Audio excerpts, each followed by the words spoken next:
Hi. Right, welcome to our short tutorial today on how to set yourself up to do your practice in your own home. Might be that you've just signed up to Zoom, a Zoom online class, or you've not really done yoga before from the space that you're living in right now. Or even if you're travelling, you're in a hotel room or you're staying with friends, what do you need to be able to have a safe and comfortable practice? Okay, first of all, a mat is handy. If you haven't got a mat, it doesn't matter. You can use just the floor that's there, or you can put a towel down. Sometimes just using the floor is better than a towel, because the towel might kind of move around and get in your way when you're moving from pose to pose. Okay, you need enough space. Let's say you haven't got a mat, so you need enough space for you to be able to move about the length of your body. So think about your height. That's about how long you need. So you might just want to come down onto the floor, lie down, and just see if you've got enough space. Maybe even bring your arms out in front of you, to the side. Check if you've got enough space to be able to move around without hitting a piece of furniture, a wall, a radiator, or something like that.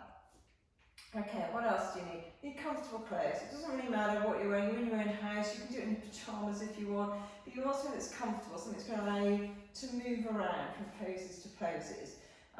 If you've got like a baggy top on, that's absolutely fine, but when you're going into poses, kind of like a downward facing dog, it might annoy you because it might roll down towards your face, so you might want to just tuck it in to your bottoms. Okay, anything else you need? Depends what kind of class you're doing and what level of yoga you are. You can have props. Okay, so I have a couple blocks here. You can buy these anywhere. No, they're not expensive.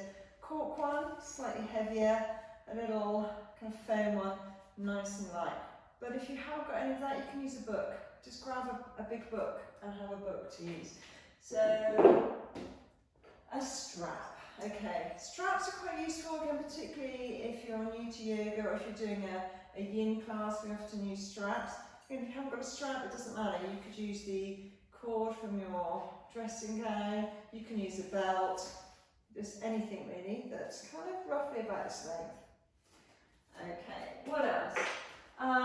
Some kind of padding, a cushion, a folded up towel, particularly if you know you've got sore knees or any knee issues, because when you're doing a pose, you're going to knee on the floor, it's quite nice to be able to just pad it up. So just, again, it doesn't matter what it is, just grab anything, even if it's just folding up your jumper. If you're doing a hot, sweaty type class, you might want to grab a little towel, just something to, keep the sweat off your face and to dry your hands if your hands get really hot because they start slipping on the floor, on the mat.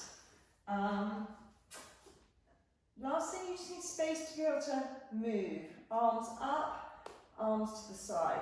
Generally you stay on this one little mat space, whether you're using a physical mat or your imaginary mat.